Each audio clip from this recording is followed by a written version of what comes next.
Hello Aquarius, Sun, Moon, Rising, and Venus signs. Kamusta po kayo? Sana po nasa mabuti kayong kalagayan. Welcome back po sa Star Tarot.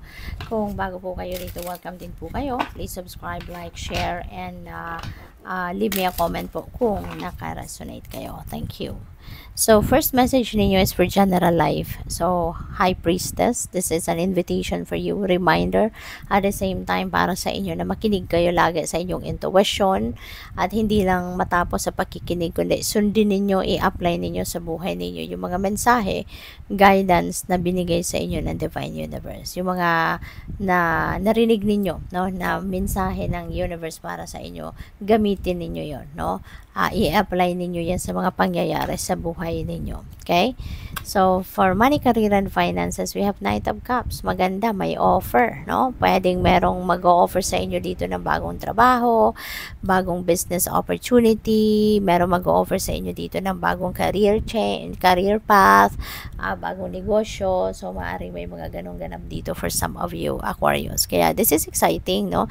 Dahil po pwedeng maganda, no, ang offer na to, na pwedeng mas malaki ang kikitain ninyo dito, mas malaki yung benefits na makukuha ninyo rito, yung ganon. Kaya this is exciting, no? Pwede rin na baka meron ditong mga investment scheme na pwedeng i-offer din sa inyo. Pwedeng merong magpo-propose sa inyo rito ng na mag-invest kayo for something, negosyo or kung ano pa man.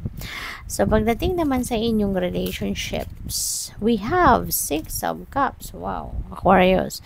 Use your own judgment and discernment dito ng maigi, no? Huwag kayong papabudol. Kasi, nasabi ko yan, dahil this is an energy of someone is coming back, no? Someone na ex ninyo, pwedeng ex-jowa, ex-asawa, ex-boyfriend, ex-girlfriend, ang pwedeng bumalik sa inyo rito. Baka may encounter kayong muli, magkita kayo, magkasalubong kayo, magkita kayong muli, no? By encounter, at chance encounter, at ayun, baka nasilaw muli sa inyong kagandahan or sa inyong kagwapuhan. So, pwedeng meron ditong conversation na maganap at baka gustong bumalik, maging parte muli ng buhay ninyo. So, yun. So, depende yan sa inyong sitwasyon. Decision nyo na yan kung paano ninyo ina-navigate ang ganong klaseng sitwasyon. Okay? So, tignan natin. Kuha tayo ng clarifiers dito. Kuha tayo ng mas marami pang impormasyon. And before that, I would like to say thank you for subscribing to my channel. Kung hindi pa kayo nakakapag-subscribe, subscribe na po kayo. Thank you. Like and share my videos. Thank you. At sa mga hindi nag-skip ng ads po, maraming salamat for your time and support. At saka sa mga nagpapadala ng donasyon through Super Thanks, maraming salamat din po for your support. God bless you all. So, with the High Priestess, meron tayong 2 of Cups. Ayan. So, baka meron ditong paparating na person sa buhay niyo. This could be a new friend. This could be a new business partner. This could be a new love and romantic relationship na pwedeng pasukin ng iba sa inyo. So, baka merong bagong love interest na dadating.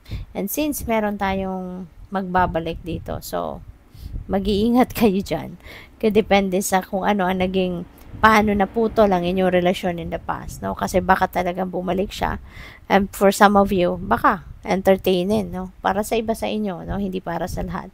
Para sa iba sa inyo, baka may entertainin ninyo kung sino ang babalik. No? And maybe you're going to share a drink, diba? Time together. Baka ito yung pag-uusap na to. Baka dito kayo mabighani muli.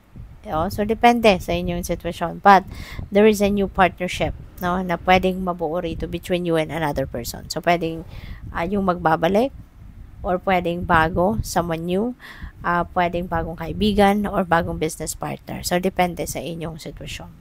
With the Knight of Cups, we have Lovers. Wow. So, there is an offer dito ng bagong trabaho. Diba? Bagong negosyo, bagong career. Baka baka yung isang karelasyon, baka yung karelasyon ninyo, asawa ninyo, boyfriend ninyo, girlfriend ninyo, baka meron dito, baka siya yung mag-o-offer sa inyo ng, baka kayo magiging partners, baka kayo ay magnenegosyo, baka kayo magtatayo ng negosyo ninyo, kayong dalawa, 'di ba? Or pwede rin na siya yung mag-o-offer sa iyo ng trabaho, magtrabaho ka sa kanya, may sarili siyang sigurong kumpanya, may sarili siyang tindahan, may sarili siyang negosyo, and maybe kinukuha ka niya bilang worker niya. So, pwedeng may ganun din ganap dito ang iba sa inyo. So, good luck. Dito din sa Six of Cups, we have Tower. So, there is a change happening dito. Merong malaking pagbabagong magaganap. Ang napipick up ko dito, Aquarius, maybe, since merong makikita kayo na ex ninyo, baka yan ay magdulot ng isang malaking shake up sa inyong relationship, lalo-lalo na kung kayo ay nasa isang relationship na. Baka meron kayong karelasyonan dati at sa pagbabalik ng taong ito, ng ex ninyo, baka magkaroon ng shake up ang existing relationship ninyo. Kaya nasa sa inyo na po yan. If this message is resonating with you, pag-isipan ninyong mabuti. Okay? Kung ano ang tama, kung ano ang dapat ninyong gawin dito. Okay? Use your own judgment and discernment in this situation. Kung anong path ang gusto ninyong tahakin sa pagkakataong ito. But the Tower signifies a shake-up. Mayroong malaking pagbabago magaganap dito sa inyong relasyon. So, tignan natin kung ano yung final message ninyo.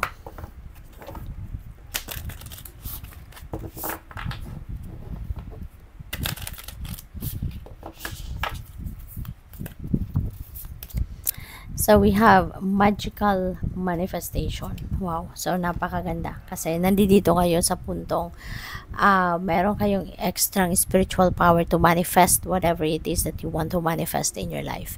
Meron ditong mga mangyayari, na minimithi ninyong mangyari. Meron ditong opportunity kayo, na magawa ninyo ang lahat para madala ninyo sa realidad ninyo kung ano man yung mga bagay na minamanifest ninyo. So, whether that is in money, career, and finances, relationships, pera, depende sa inyong sitwasyon. But you are going to manifest something dito.